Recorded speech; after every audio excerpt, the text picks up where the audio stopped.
கர்த்தருடைய பரிசுத்தாமத்திற்கு ஸ்தோத்திரம் உண்டாவதாக. இந்த அருமையான வேளையிலும் இந்த பரிசுத்த ஓய்வு நாளில் இந்த காலை ஆராதனையை கர்த்தர் நமக்கு ஆசீர்வாதம் தரும்படியாக யாவரும் ஆண்டவரை நோக்கி மன்றாடுவோம். மகா கிருபையும் மற்றில்லாத இரக்கம் நிறைந்த எங்கள் அன்பின் தெய்வமே, இந்த ஆசீர்வதிக்கப்பட்ட இந்த மன மகிழ்ச்சியான நல்ல வேலைக்காக நன்றியோடு நாங்கள் உங்களை துதிக்கிறோம், ஸ்தோத்திரிக்கிறோம். அப்பா கர்த்தாவே, உடைய அலாதி தீர்மானத்தின்படி இந்த பரிசுத்த ஓய்வு நாளிலே ஆண்டவரே பரிசுத்த உள்ளத்தோடு திருமுகத்தை நோக்கி பார்க்க வந்திருக்கிறோம். கர்த்தாவே, நாங்கள் பரிசுத்த தேவாலயத்திலே ஒன்றாக கூடி கர்த்தரை ஆராதிக்க இயலாவிட்டாலும் ஆண்டவரே எங்கள் வீடுகளிலே நாங்கள் இருக்கிற இடங்களிலே இருந்து கொண்டு கர்த்தரை ஆராதிக்கும்படியாக, வார்த்தையை தியானிக்கும்படியாக தேவனே நீர் தந்த கிருபைகளுக்காக இரக்கங்களுக்காக உள்ளத்தின் ஆழத்திலிருந்து தன்னை சொல்லி ஸ்தோத்திரிக்கிறோம். கர்த்தர் நல்லவர்.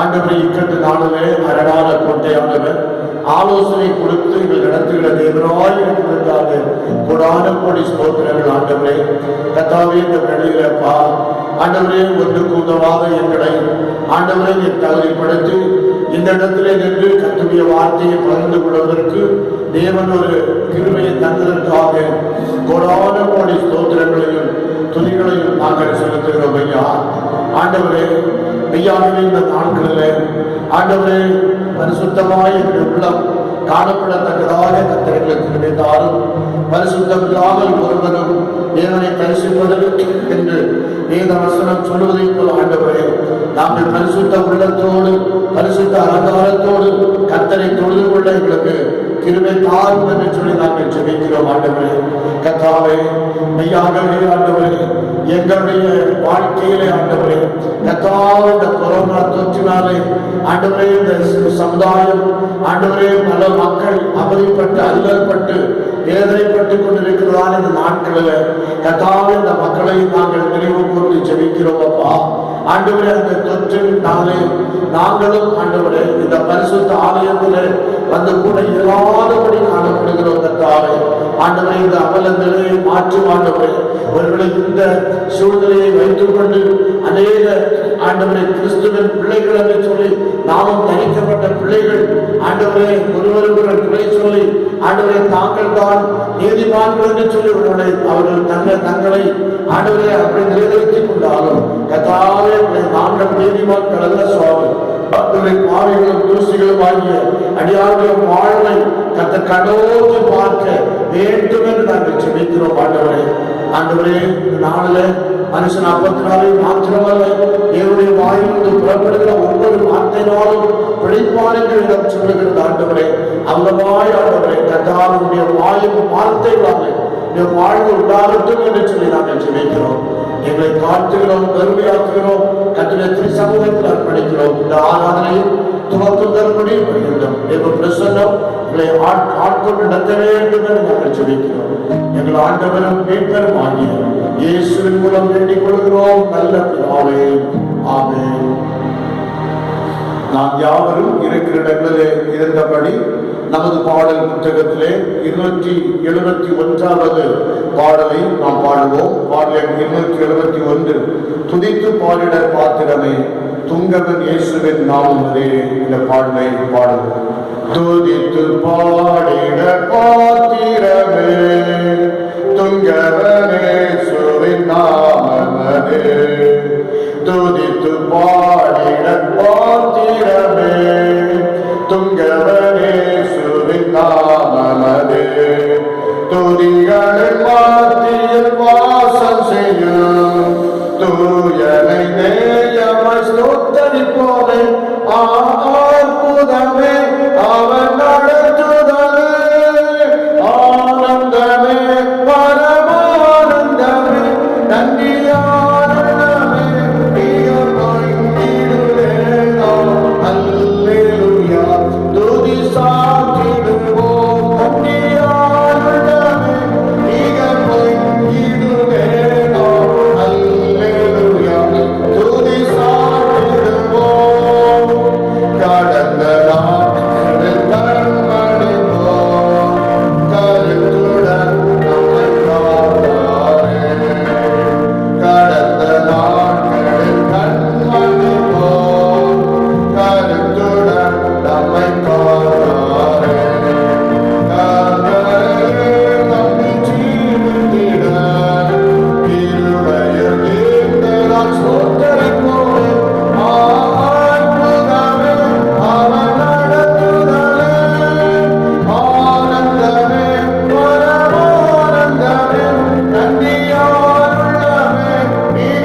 பிரியமானவர்களே, இப்பொழுது வேதத்திலிருந்து ஒரு பகுதியை நான் உங்களுக்காக வாசிக்கிறேன்.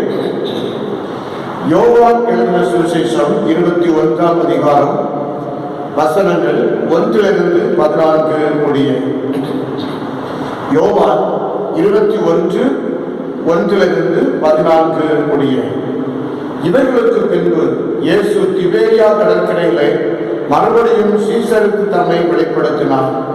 வெளிப்படுத்தின விவரமாவது, சீமோன் பேதுருவும் திதிமு எனப்பட்ட தோமாவும் கலிலேயா நாட்டிலுள்ள கானாவூரானாகிய நாத்தான் மேலும் செபதேயின் குமாரனும் அவருடைய சீசரில் வேறு 2 பேரும் கூடியிருக்கும் போது சீமோன் பேதுரு மற்றவர்களை நோக்கி, மீன் பிடிக்கப் போகிறேன் என்றார்.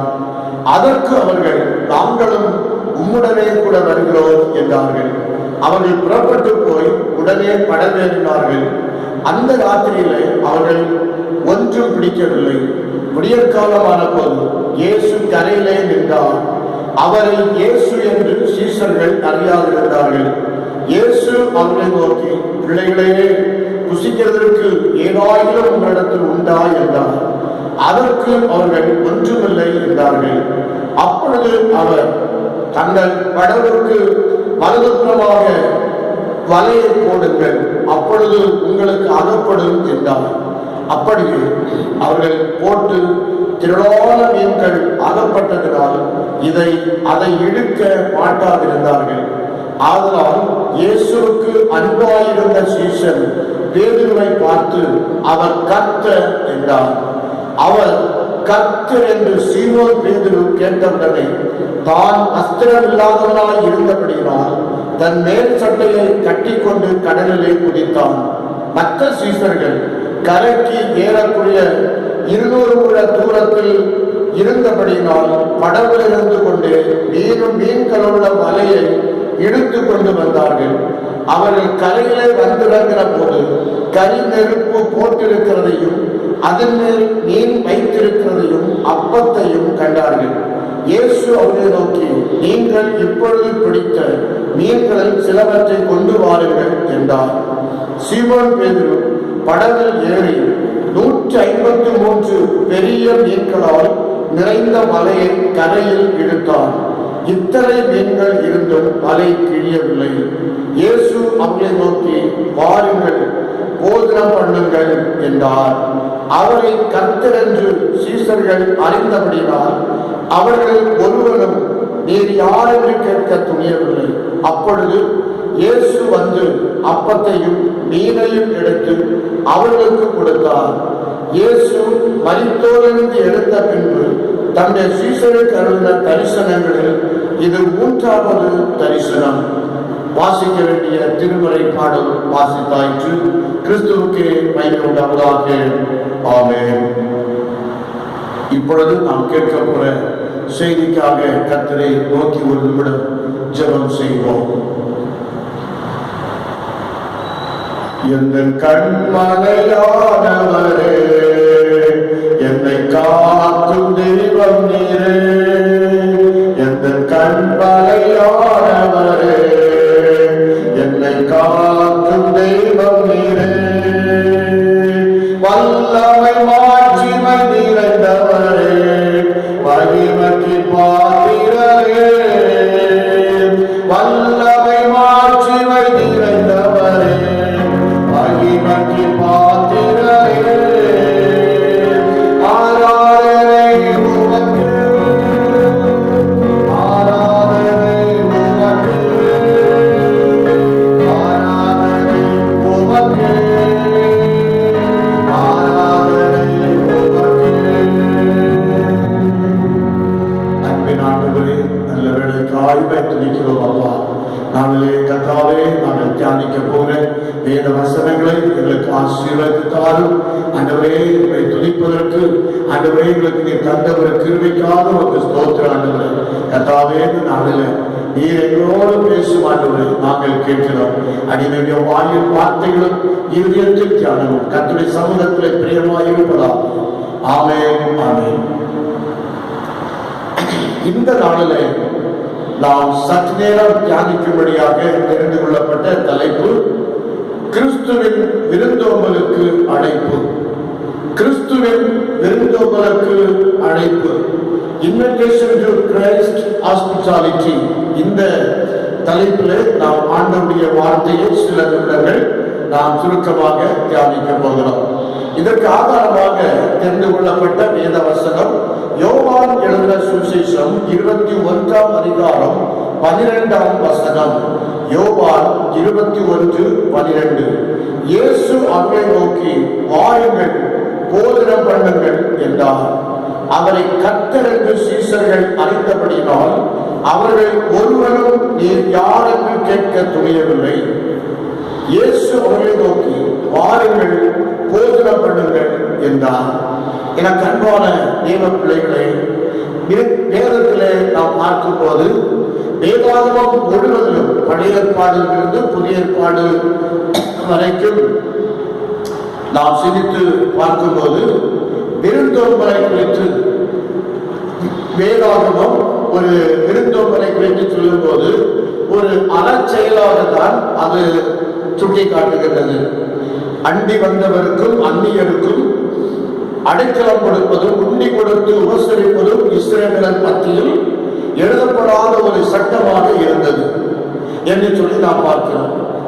பிரியமானவர்களே, இந்த இஸ்ரவேல் மக்களுடைய வாழ்க்கையிலே முதுபெரும் தந்தைகளாகிய இவர்களை நாம் பார்க்கும்போது விருந்தோம்பலுக்கு ஒரு எடுத்துக்காட்டாக இந்த முதுபெரும் தந்தையர்கள் இந்த இஸ்ரவேல் மக்களுடைய வாழ்க்கையிலே காணப்பட்டார்கள். அங்கு யார் வந்தாலும் அவர்களுக்கு விருந்தோம்பல் செய்து வந்தவர்களை ஏற்றுக்கொண்டு அவர்களுக்கு வேண்டிய மரியாதையை அவர்கள் செய்தார்கள். இன்னைக்கு தமிழர்களாகிய நம்முடைய வாழ்க்கையிலே ஒரு நல்ல ஒரு பண்பு இருக்கின்றது. வந்தவர்களை வரவேற்று உபசரிக்கின்ற ஒரு பண்பு. பிரியமானவர்களே, சில நேரங்களில் நாம் விருந்து வீட்டுக்கெல்லாம் செல்லுகின்றோம். அந்த பழக்கம் ஒருவேளை நம்மிடத்தில் அநேகருக்கு உண்டு.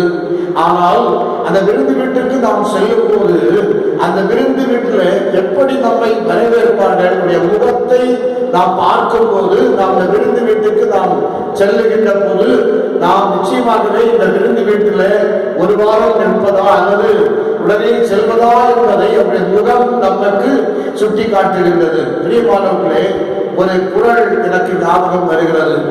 மோப்ப குழையும் அனிச்சம் முகம் திரிந்து நோக்க குழையும் விருந்து. மோப்ப குழையும் அனிச்சம் முகம் திரிந்து நோக்க குழையும் விருந்து. இந்த விருந்தோம்பலை பற்றி அங்கு தெய்வ புலவர், கிறிஸ்துவை ஏற்றுக்கொண்ட புலவராகிய திருவள்ளுவர் சொல்லுகின்றார் இந்த குறளிலே என்று சொல்லி நாம் அறிந்திருக்கிறோம். அருமையானவர்களே, அப்போ ஆதியாகமத்துல எடுத்துக்கொள்ளும் போது 18ஆம் அதிகாரம் 1 முதல் 8 வசனங்கள் தன்னை தேடி வந்த விருந்தினர்களுக்காக சிறப்பான விருந்தொன்றை ஆபிரகாம் படைக்கிறார் இல்லையா? அப்போ அது தன்னை தேடி வந்த விருந்தினர்களுக்கு சிறப்பான விருந்தொன்றை படைக்கிறார். ஆதியாகமம் 19ஆம் அதிகாரம் 1 - 11 வசனங்களை வாசிக்கும் போது லோத்து தனது விருந்தினர்களை இழிவான மனிதனிடமிருந்து பாதுகாக்க ஆண் தொடர்பு அறியாத தனது புதல்வியர்களை கையளிக்க தயங்காதவராய் இருந்தார் என்று சொல்லி அந்த பகுதிகளை வாசிக்கிறோம். ஆதியாகமம் 19 1 - 11. அதே போல ஆதியாகமம் 24ஆம் அதிகாரம் 14 முதல் 51 வசனங்களை நீங்கள் வாசித்து பார்ப்பீர்களானால் ஆபிரகாமின் பணியாளர்களுக்கு பெத்துவேலின் வீட்டில் சிறப்பான உபசரிப்பு கிடைத்தது என்று சொல்லி அந்த பகுதியிலே நாம் பார்க்கிறோம். அங்கு சிறப்பான ஒரு உபசரிப்பு ஆபிரகாமின் பணியாளர்களுக்கு கொடுக்கப்பட்ட நல்ல ஒரு உபசரிப்பு. அதே போல யோபு புஸ்தகம் 31ஆம் அதிகாரம் 32ஆம் வசனத்துல பரதேசி வீதியிலே நான் தங்கிறதில்லை, வழிபோக்கிற்கு என் வாசல்களை திறந்தேன் என்று சொல்லி யோபு சொல்லுகின்றார். இப்படி ஆனால் புதிய ஏற்பாட்டு நூல்களிலே நாம் வாசிக்கும் போது அங்கு என்ன வாசிக்கிறோம்? ஒரு விருந்தோம்பல் என்று சொல்லும் போது அது ஒரு அறச்செயலாக, தர்ம செயலாக, அது உயர்வானதாக அந்த புதிய ஏற்பாட்டிலே கருதப்பட்டு வந்தது என்று சொல்லி நாம் பார்க்கிறோம். லூக்கா சுவிசேஷம் 14ஆம் அதிகாரம் 13, 14 ஆகிய வசனங்கள் ஆண்டவராகி இயேசு சொல்லுகின்ற வார்த்தை. நீ விருந்து பண்ணும் போது ஏழைகளையும் ஊழலையும் சப்பானிகளையும் குருடனையும் அழைப்பாயாக, அப்பொழுது நீ பாக்கியவனாய் இருப்பாய், அவர் உனக்கு பதில் செய்ய மாட்டார்கள், நீதிமான்களின் உயிர்த்தெழுதலில் உனக்கு பதில் செய்யப்படும் என்றார். இன்றைக்கு நாம் நம்முடைய வாழ்க்கையிலே பலருக்கு நாம் விருந்து கொடுத்து உபசரிக்கிறோம். விருந்து கொடுத்து உபசரித்து நம்முடைய வீட்டில் ஏற்றுக்கொண்டு அவர்களுக்கு செய்ய வேண்டிய மரியாதையை நாம் முழுவதோடு செய்து கொண்டிருக்கின்றோம். ஆனால் நாம் எப்படிப்பட்டவர்களை நாம் விருந்து கிடைக்கிறோம்? ஆனால் இயேசுநாதர் சொல்லுகின்ற விருந்துக்கு யாரை அழைக்க வேண்டும் என்று சொல்லி அவர் இந்த இடத்துல தெள்ள தெளிவாய் நமக்கு சொல்லுகின்றார். இன்றைக்கு நாம் யாரை விருந்துக்கு அழைக்கிறோம்? நமக்கு சரி சமமானவர்கள் இவர்களை தான் இன்றைக்கு அழைத்துக் கொண்டிருக்கிறோம். ஏன்னு சொன்னால், நான் இன்றைக்கு ஒருவருக்கு விருந்து கொடுத்தால் ஒருவரை மற்றவர்கள் எனக்கு பதில் செய்வார்கள் என்று சொல்லக்கூடிய ஒரு எதிர்பார்ப்போடு மனிதர்கள் இன்று விருந்துக்கு ஒருவரை அழைத்துக் கொண்டிருக்கலாம். ஆனால் நீ இயேசு சொன்னபடி இப்படிப்பட்ட முடியாத இயலாத மக்களுக்கு நீ விருந்து கொடுப்பாயானால் கடவுள் அதற்கு தக்க ஆசீர்வாதத்தை உன்னுடைய வாழ்க்கையில் அவர் தருவேன் என்று அவர் வாக்கு கொள்ளுகிறார். ரோமர் 12ஆம் அதிகாரம் 13ஆம் வசனம், அதுல இதமாய் நாம் வாசிக்கிறோம். பரிசுத்தவான்களுடைய குறைவில் அவர்களுக்கு உதவி செய்யுங்கள், அந்நியரை உபசரிக்க நாடுங்கள். பரிசுத்தவான்களுடைய குறைவில் அவர்களுக்கு உதவி செய்யுங்கள், அந்நியரை உபசரிக்க நாடுங்கள். ஒருவேளை அந்நியராயிருந்தே உபசரித்தீர்கள் என்று இயேசு சொன்னாரே, ஒருவேளை இன்றைக்கு யாரை சொன்னார் ஆண்டவர்? ஒருவேளை இந்த சமுதாயத்தில் ஒரு பெருத்து தள்ளப்பட்டு புறக்கணிக்கப்பட்டிருக்கின்ற அந்த மக்களை பார்த்து நீ உபசரிப்பாயானால் நிச்சயமாகவே அது கர்த்தர் சொன்னார், நீ எனக்கு செய்தவை நீ அந்நியருக்கு அல்ல, நீ எனக்கு செய்த அந்த பணி என்று சொல்லி ஆண்டவர் அதை ஏற்றுக்கொள்வார் என்பதிலே சந்தேகமில்லை. எபிரேயர் 13ஆம் அதிகாரம் 2ஆம் வசனம், எபிரேயர் 13:2, அதுல சொல்லப்பட்டிருக்கிற ஒரு வார்த்தை என்னவென்று சொன்னால், அந்நியரை உபசரிக்க மறவாதிருங்கள், அதனாலே சிலர் அறியாமல் தேவதூதரையும் உபசரித்ததுண்டு. இப்போ யாரையா இருந்தாலும் என்ன செய்யணும்? உபசரிக்கணும். அப்படி நாம் உபசரிக்கும் போது சிலர் அறியாமல் தேவதூதரையும் உபசரித்ததுண்டு என்று சொல்லப்பட்டிருக்கிறது. இன்னும் 1 பேதுரு 4ஆம் அதிகாரம் 9ஆம் வசனம், இதிலே நீங்கள் அந்த இருக்கிற இடத்திலே நின்று வாசித்து பாருங்கள். அதிகமான விளக்கங்களை எல்லாம் ஆண்டவர் விருந்தோம்பலை குறித்து நமக்கு இங்க அழகாக இந்த பகுதிகள் எல்லாம் சுட்டி காட்டுகின்றார். பிரியமானவர்களே, இந்த நாளிலும் உயிர்த்தெழுந்த இயேசு கிறிஸ்து தம் அடியவர்களை சீடர்களாய் எவ்வாறு விருந்தோம்பலுக்கு அழைக்கிறார் என்பதை நாம் ஆராய்ந்து பார்க்க முற்பட போகிறோம். குறிப்பாக முதலாவதாக யோவான் சுவிசேஷம் 21ஆம் அதிகாரம் 5ஆம் வசனம், இயேசு எப்படி சீடர்களை விருந்துக்கு அழைக்கிறார் என்பதை குறித்து இந்த இடத்துல அருமையாக சொல்லப்பட்டிருக்கிறது. நான் வாசிக்கிறேன். இயேசு அவரை நோக்கி, பிள்ளைகளே, புசிக்கிறதுக்கு ஏதாவது உங்களிடத்தில் உண்டா என்றார். அதற்கு அவர்கள் ஒன்றுமில்லை என்றார்கள். இயேசு அவரை நோக்கி, பிள்ளைகளே, புசிக்கிறதுக்கு ஏதாவது உங்களிடத்தில் உண்டா என்றார். அதற்கு அவர்கள் ஒன்றுமில்லை என்றார்கள். ஆண்டவர் அந்த சீடர்களை பார்த்து அக்கறை கொண்டு அழைக்கிறார். பிள்ளைகளே என்று அழைக்கிறார். ஆம், பிரியமான தேவ பிள்ளைகளை, ஆண்டவராகிய இயேசு சாதாரணமான மக்களைத்தான் அங்கு தன்னை சீடர்களாக இருக்க அழைத்தார். 3.5 ஆண்டுகள் அவர்களுக்கு ஆண்டவர் நல்ல ஒரு ட்ரைனிங் கொடுத்து அங்கு நோயின் மீதும் பேயின் மீதும் ஒரு அதிகாரத்தை அவர்களுக்கு கொடுத்து தமக்கு பின் பரலோக ராஜ்யத்தை பறைசாற்றும் பொறுப்பையும் அவர்களுக்கு அந்த சீடர்களுக்கு ஆண்டவர் கொடுக்கின்றார். ஆனால் சீடர்களோ இயேசுவின் விருப்பத்திற்கு மாறாக செயல்பட்டார்கள். அதோடு கூட அங்கு என்ன செய்தாங்க? சிலுவை பாடுகளை தனக்கும் வரும் என்று எண்ணி வீட்டிலே ஒரு அறையிலே பதுங்கி கொண்டு இருந்தார்கள். அப்படிப்பட்ட சூழ்நிலையில இவர்கள் ஏன் பதுங்கி கொண்டிருந்தார்கள்? யூதர்களுக்கு பயந்ததினாலே அவர்கள் கதவை போட்டி ஒழித்துக் கொண்டு இருந்தார்கள் அந்த அறைக்குள்ளாக. சில சீடர்களை என்ன செய்தாங்க? தன்னுடைய பழைய தொழிலுக்கு அவர்கள் திரும்புகிறார்கள். ஏன் ஆண்டவர் எப்படிப்பட்டவர்களை அழைத்தார்? கடலிலே மீன் பிடித்துக் கொண்டிருந்த சாதாரணமான செம்படவர்களை ஆண்டவர் அவருடைய பணி சொல்லி அழைக்கிறார். எப்படி சொல்லி அழைத்தாரு? என்றே வாருங்கள், உங்களை மனுஷரை பிடிக்கிறவர்களாக மாற்றுவேன், I will make you fishes of men என்று சொல்லி அவளை அழைக்கிறார். பிரியமானவர்களே, என்றே வாருங்கள் என்று சொல்லி அவளை அன்போடு அழைத்தார். ஆனால் இவர்கள் இயேசு கிறிஸ்துவின் உயிர்த்தெழுந்த பிற்பாடு இவர்கள் ஒருவேளை அவருடைய உயிர்த்தெழுந்த அந்த செய்தி அவருடைய எண்ண சிந்தனைகளை விட்டுவிட்டு அவர்கள் என்ன செய்வார்கள், பழைய தொழிலுக்கு செல்லுகின்றார்கள். சீமோன் பேதுரு சொல்லுகின்றார், நான் மீன் பிடிக்க போகிறேன் என்று சொல்லி அவரோடு கூட சேர்த்து மற்றவர்களும் நாங்களும் வருகிறோம் என்று சொல்லுகின்றார்கள். என்ன ஆச்சரியம் பாருங்கள். அப்போ ஆண்டவர் இதெல்லாம் அவர்கள் சொல்லும் போது கூட எங்க மீன் பிடிக்க போறாங்க? திபேரியா கடல்ல மீன் பிடிக்க போறாங்க. உயிர்த்தெழுந்த இயேசு இப்படிப்பட்ட தன்னுடைய கட்டளைக்கு அவர்கள் கீழ்ப்படியாமல் போவார்களே என்று சொல்லி ஒருவேளை அவர்கள் கோபம் கொள்ளாதபடி, கசந்து கொள்ளாதபடி அவர்கள் மீன்பிடிக்க சென்ற கடலுக்கே என்ன செய்கிறார்? தேடி செல்லுகின்றார். அவர்கள் மீன்பிடிக்க சென்ற கடலுக்கு அவர்கள் தேடி சென்று தம்மை அவர்களுக்கு வெளிப்படுத்துகின்றார். என் அன்பான தேவ பிள்ளைகளே, அப்போ தமது எதிர்பார்ப்பை அவர்கள் நிறைவேற்றி இருக்க வேண்டும். ஆனால் என்னுடைய எதிர்பார்ப்பை இவர்கள் நிறைவேற்றாது சென்று விட்டார்களே என்று சொல்லி ஒருவேளை அவர்கள் இந்த பொறுப்பை காட்டாதபடி, இவர்கள் கோபம் கொள்ளாதபடி பிள்ளைகளே என்று சொல்லி பாசத்தோடு அழைக்கிறார். எப்படிப்பட்ட பாசம் பாருங்கள். பிள்ளைகளே, புசிக்கிறதுக்கு ஏதாவது உள்ளத்தில் உண்டா என்று சொல்லி ஆண்டவர் அவரிடத்திலே கேட்கிறார். அந்த பிள்ளைகளே சொல்லி அழைப்பது அவர்கள் மேல் இருந்த அக்கறையை வெளிப்படுத்துகிறது. அவர்கள் மேல் இருந்த அக்கறையை ஒரு மாறாத ஒரு அன்பை வெளிப்படுத்துகிறது என்று சொல்லி நாம் பார்க்கிறோம். உணவருந்த வாருங்கள் என்று சொல்லி அவர்களை அழைக்கிறார். எப்போ?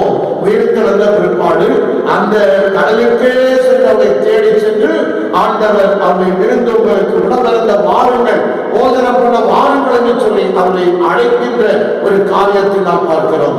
அப்போ 99 ஆடுகளை ஆண்டவர் பூமியை சொன்னார் இல்லையா?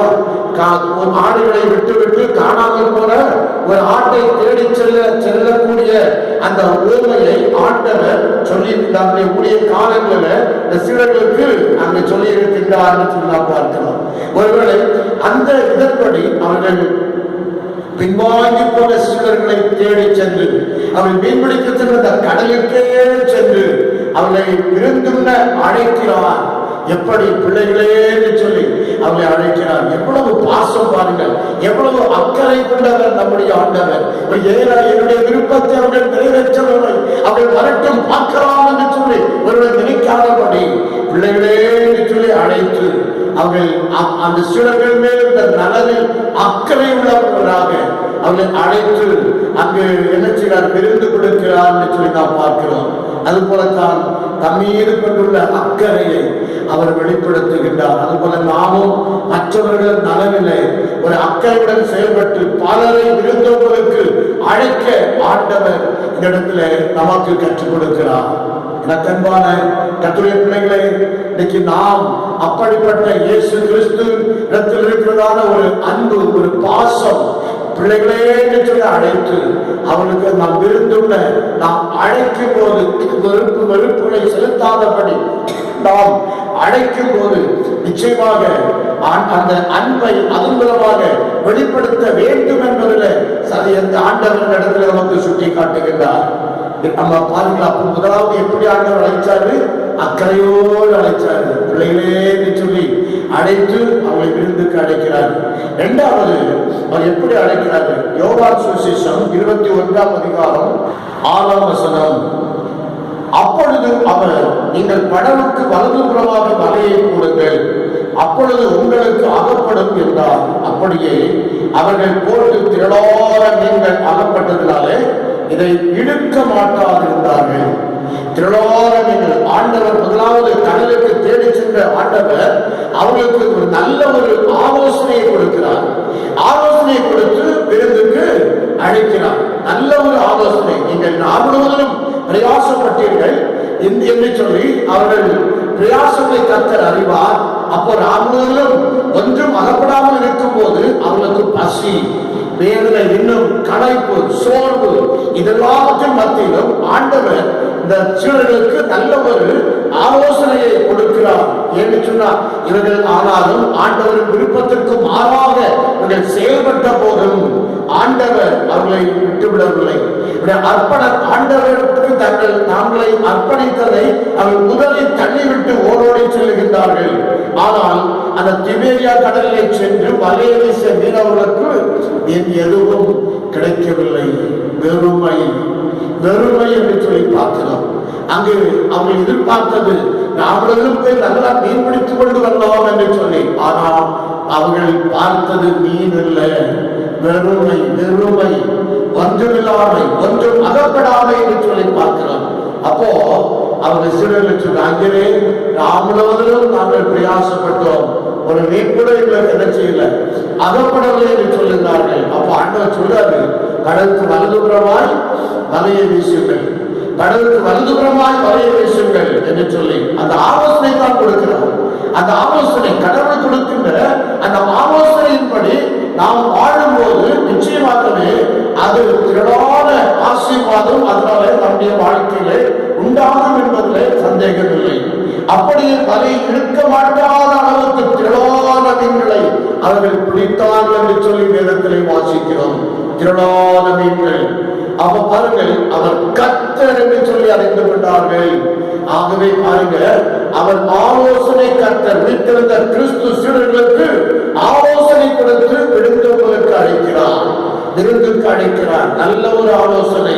வீட்டிருந்த கிறிஸ்துவானவர் என்ன சொன்னார்கள்? மகதலேனா மரியாளிடத்துல, நீ யோவான் சுவிசேஷம் 20ஆம் அதிகாரம் 17ஆம் வசனம் இதில் வாசிக்கணும்னு சொல்லி சொன்னா, நீ போய் என் சகோதரிடம் சொல், என் சகோதரர்களிடம் நீ சொல் என்று சொல்லி ஆண்டவர் மகதலேனா மரியாளுக்கு கொடுக்கின்ற ஒரு ஆலோசனை.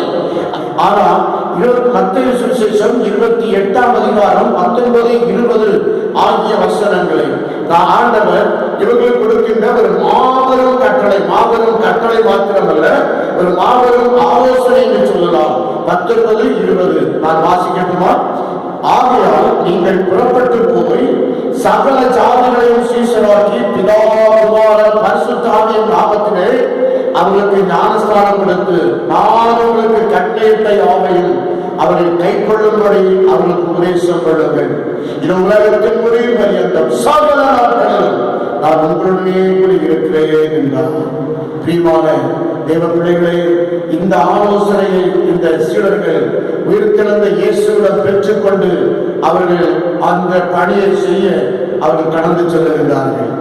எனக்கு அன்பான கர்த்தருடைய பிள்ளைகளே, ஆண்டவர் ஆலோசனை கொடுத்து அவரை விருந்துக்கு அழைக்கிறார். மூன்றாவதாக ஆண்டவர் எப்படி அவரை அழைக்கிறார்? யோவான் சுவிசேஷம் 21ஆம் அதிகாரம் 9ஆம் வசனம். அவர்கள் கரையிலே வந்திறங்கின போது கரிநெருப்பு போட்டிருக்கிறதையும் அதன் மேல் மீன் வைத்திருக்கிறதையும் அப்பத்தையும் கண்டார்கள் என்று சொல்லி அதை வாசிக்கிறோம். அப்ப எல்லாரும் ஆயத்தப்படுத்தி வைக்கப்பட்டிருக்கிறது.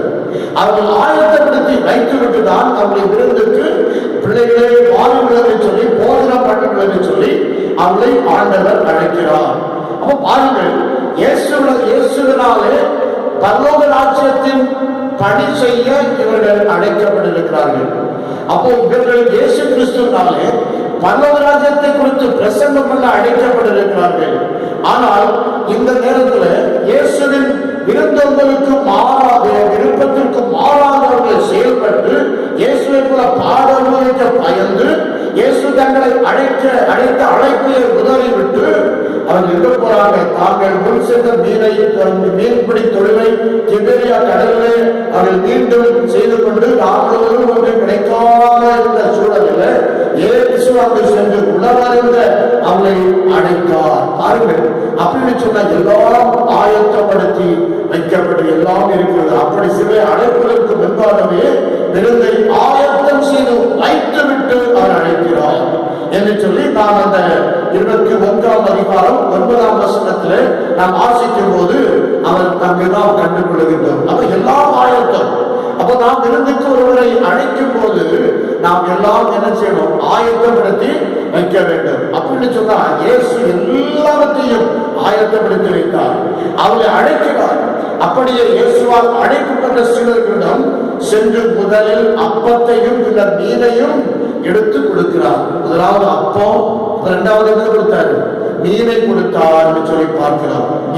இரவு முழுவதும் இதை சாப்பிடாமல் பசியோடு இருந்த இந்த பிள்ளைகளுடைய சீடர்களுடைய வாழ்க்கையிலே அவரை அழைப்பதாக இருந்தாலும் இறையரசின் பணியை அவர் தொடர்ந்து நிறைவேற்றுவதற்கு அவளுக்கு தகுந்த ஒரு போதனத்தை கொடுத்து ஆண்டவர் என்ன செய்கின்றார்? அவளை ஆயத்தப்படுத்துகின்றார்.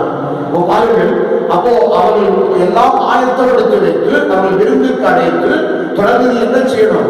பரலோக ராஜ்யத்தை குறித்து பிரசங்கம் பண்ணபடியாக பரலோக ராஜ்யத்தில் இறையரசின் பணியை செய்ய வேண்டும் என்று சொல்லக்கூடிய அந்த நல்ல காரியத்தை செய்வதற்கு ஆண்டவர் அவளை விருந்து கொடுத்து அவளை ஆயத்தப்படுத்துகிறார்.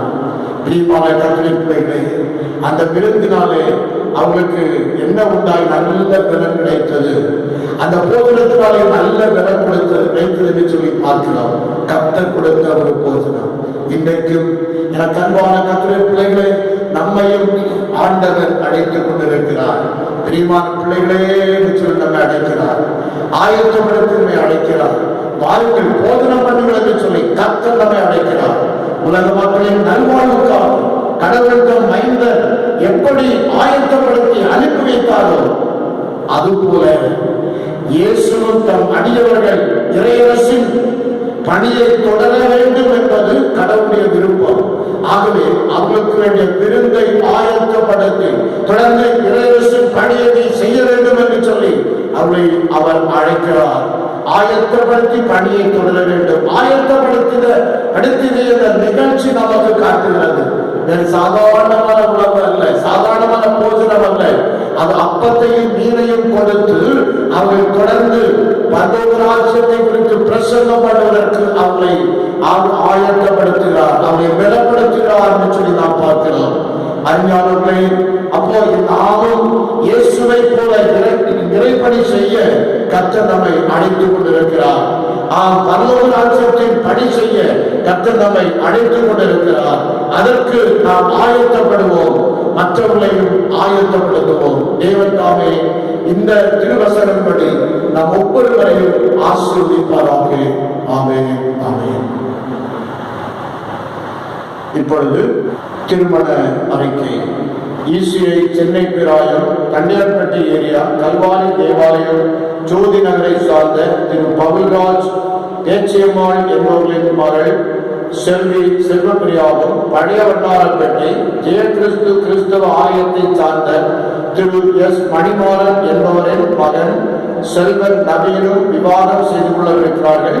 இவ்விவாதம் திருச்சபைக்காவது தேச சட்டத்திற்காவது தடையாகியிருக்கிறது என்று யாராவது தகுந்த காரணம் காட்டக்கூடுமானால் அறிவிப்பு தெரிந்த 3 நாட்களுக்குள் சபை போதகருக்கு எழுத்து மூலம் தெரிவிக்கவும்.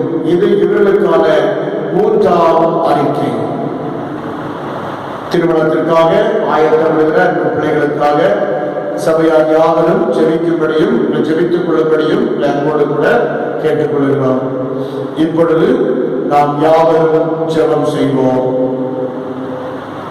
மனிதர் யாரிடமும் பாசம் காட்டுவோம், இயேசு மந்தைக்குள் அழைத்திடுவோம். மனிதர் யாரிடமும் பாசம் காட்டுவோம், இயேசு மந்தைக்குள் அழைத்திடுவோம். அதி உற்சாகமாய் அதி சீக்கிரமாய் ராஜபாதையில் செல்வையாக்குவோம். நாம் இயேசு ராஜாவே இதோ வேகம் வராரே, அதிவேகமாய் செயல்படுவோம். நாம் இயேசு ராஜாவே இதோ வேகம் வராரே, அதிவேகமாய் செயல்படுவோம். இயேசு கிறிஸ்துவின் சீடராகுவோம், விசுவாசத்தில் முன்னடப்போம். இயேசு கிறிஸ்துவின் சீடராகுவோம், விசுவாசத்தில் முன்னடப்போம். ஜெபிப்போம். அன்பு நிறைந்த நல்ல தகப்பனே, இந்த ஆசீர்வதிக்கப்பட்ட நல்ல வேலைக்காய் துணிக்கிறோம். அப்பாவை ஸ்தோத்திரிக்கிறோம். இந்த நாளிலே கர்த்தாவே, ஆண்டவரே, மெய்யாகவே நீர் சீடர்களை நல்ல ஒரு எதிர்பார்ப்போடு அழைத்து உங்களுடைய எதிர்பார்ப்பை அவர்கள் நிறைவேற்றுவதற்கு அவர்களை ஆயத்தப்படுத்தி இருந்தேன். ஆனால் இயேசுவானவர் உயிர்த்தெழுந்த பிற்பாடு தங்களுக்கும் இந்த ஆண்டவரால் இயேசுவை சிலுவையிலே அறைந்ததை போல பாடுகள் நேரிடுமோ என்று சொல்லி அஞ்சி அறை வீட்டை கூட்டிக் கொண்டு அங்கே பதுக்கி இருந்தார்கள். அவர்களுக்கு ஆண்டவர் காட்சி கொடுத்து அவர்களுக்கு தேவன் தரிசனம் கொடுத்து மட்டுமல்ல, ஆண்டவரை நாங்களை பழைய தொழிலுக்கே அவர்கள் திரும்பி சென்ற போதும் ஆண்டவரை அவர்களுக்கு கசந்து கொள்ளாதபடி பிள்ளைகளே என்று சொல்லி அழைத்து பாசத்தை வெளிப்படுத்தினீர். அதே போல ஆயத்தப்படுத்தினீர், அவர்களை ஆயத்தப்படுத்தி அழைத்தீரப்பா. மட்டுமல்ல, அதே போல இறையரசின் பணியை நீ தொடர்ந்து செய்ய வேண்டும் என்று சொல்லி அதற்காக அவர்களுக்கு போதனம் கொடுத்தீர் ஆண்டவரே. அந்த பலத்தை அவர்கள் பெற்றுக் கொண்டார்கள் என்று சொல்லி பார்க்கிறோம். அதே போல இன்றும் எங்களுடைய வாழ்க்கையை நாங்கள் பெற்றுக்கொள்ள எங்களுக்கு கிருபை தாரும். திருச்சபையாகிய நாங்கள் இயேசு கிறிஸ்து சொன்ன மாபெரும் கட்டளையான நீங்கள் உலகம் மற்றும் போய் சர்வ சிருஷ்டிக்கும் சுவிசேஷத்தை பிரசங்கிங்கள், பிதா குமாரன் பரிசுத்தாவின் நாமத்தினாலே அவர்களுக்கு ஞானஸ்நானம் கொடுங்கள், இந்த உலகத்தின் முடிவுபெறுந்த சகல நாட்களில் நான் உங்களுடனே கூட இருக்கிறேன் என்று சொன்ன வார்த்தையின்படி நாங்களும் செயல்படுத்த எங்களுக்கு கிருபை தாரும். நாங்கள் மற்றவர்களை ஆயத்தப்படுத்த கிருபை தாரும். நாங்களும் ஆயத்தப்பட்டு மற்றவர்களையும் ஆயத்தப்படுத்த எங்களுக்கு கிருபை தாரும். விசேஷமாக ஆண்டவரே, நாட்களிலே இந்த கொரோனா என்று சொல்ல இந்த வைரஸினாலே அநேக மக்கள் ஆண்டவரை பாதிக்கப்படுகிறார்கள். ஆண்டவரை எவ்விதமாய் ஆண்டவரை தாங்கள் ஆண்டவரை இந்த உலகத்திலே வாழ்வோம் என்று சொல்லி தன்னுடைய வாழ்வாதாரத்தை முழுமையாக இழந்து தங்களுடைய தனக்கு அன்பானவர்களை இழந்து ஆண்டவரை தவித்துக் கொண்டிருக்கிற பல குடும்பங்கள் உண்டு சுவாமி. ஆண்டவரை தாங்கள் எவ்விதமாய் உணவருந்துவோம், நாளைக்கு என்ன பண்ணுவோம் என்று சொல்லி கவலைப்பட்டு கலங்கி கொண்டிருக்கலாம். ஆண்டவரே தகப்பனே, நீர் அவரை ஆண்டவரே நீர் விழுந்து கொடுக்கிற தெய்வனாய் பாருங்கள், போதனை பண்ணுங்கள், பிள்ளைகளே என்று சொல்லி அழைக்கிற தெய்வக்காக நமக்கு கோடான கோடி ஸ்தோத்திரங்களையும் துணிகளையும் நாங்கள் செலுத்துகிறோம். விசேஷமாக ஆண்டவரே, நீர் அவர்களுக்கு விழுந்து கொடுத்து அவரை எந்த அந்த சூழ்நிலையிலும் மனத்தவர்களாதபடி கர்த்தர் பாதுகாத்துக் கொள்ளும். எங்களை தாழ்த்துகிறோம், பெருமையாக்குகிறோம், கர்த்தருடைய கரங்களில் கொடுக்கிறோம். திருமணத்திற்காக ஆயத்தப்படுகிற பிள்ளைகளுக்காக நாங்கள் ஜெபிக்கிறோம். ஆண்டவரே கர்த்தாவே, இந்த ஊரடங்கு உத்தரவு அமலில் உள்ள இந்த சூழ்நிலையிலும் கர்த்தாவே கர்த்தர் அவர்களுக்கு உத்தரவையாயிருந்து பாதுகாவலாயிருந்து தேவனே எங்களை கரம் படித்து கர்த்தர் நடத்துகிறார்கள். கண்மணியை போல கர்த்தர்களை பாதுகாக்கிறார் என்று சொல்லி நாங்கள் ஜெபிக்கிறோம். விசேஷமாக ஆண்டவரே, இந்த நாளிலே எங்களுடைய வாழ்விலே புதிய கிருபைகளை தாரும், புதிய நன்மைகளை தாரும் என்று சொல்லி எங்களை தாழ்த்தி திருக்கரங்களை அர்ப்பணிக்கிறோம் சுவாமி. ஆண்டவரே, இந்த வாரத்திலே பிறந்த நாள் மற்றும் திருமண நாளை காண்கின்ற அந்த சகோதர சகோதரிகளுக்காக நன்றி சொல்லி ஸ்தோத்திரிக்கிறோம். அவையும் கர்த்தர் ஆசீர்வதிக்கிறோம். இந்த அநேக பிறந்த நாள் மற்றும் திருமண நாளை கண்டு தேவனுக்கு சாட்சியாய் எழுதி பிரகாசிக்க கர்த்தர் கிருபையார். எங்களை தாழ்த்துகிறோம், பெருமையாக்குகிறோம், கர்த்தருடைய கரங்களை ஒப்புக் கொடுக்கிறோம். ஆண்டவரே, எங்களிடத்தில் காணப்பட்ட குற்றங்கள் குறைவுகள் எல்லாவற்றையும் தயவாய் மன்னித்தருகிறார் என்று சொல்லி நாங்கள் ஜெபிக்கிறோம். எங்கள் ஜெபத்தை கேட்டதற்காய் நன்றி சுவாமி. ஆண்டவரே, இந்த ஊரடங்கு உத்தரவு சீக்கிரமாய் இந்த ஆண்டவருக்கு இந்த வைரஸின் தாக்கம் குறைந்து சீக்கிரமாய் தளர்த்தப்பட கர்த்தர் உதவி செய்கிறார் என்று சொல்லி ஜெபிக்கிறோம். ஆசீர்வதியும் பலப்படுத்தும். எங்கள் ஆண்டவரும் மீட்பரும் ஆகிய இயேசுவின் மூலம் வேண்டிக் கொள்கிறோம். ஜெபங்களுமே செலுத்தினோமே. ஆமென். ஆசீர்வாதம் நமது கர்த்தராகிய இயேசு கிறிஸ்துவின் கிருபையும் பிதாவாகிய தேவனுடைய அன்பும் பரிசுத்த ஆவியானவருடைய ஆசீர்வாதம் நம் அனைவரோடும் இன்றும் என்றும் சதா காலங்களிலும் நிலைத்திருப்பதாக.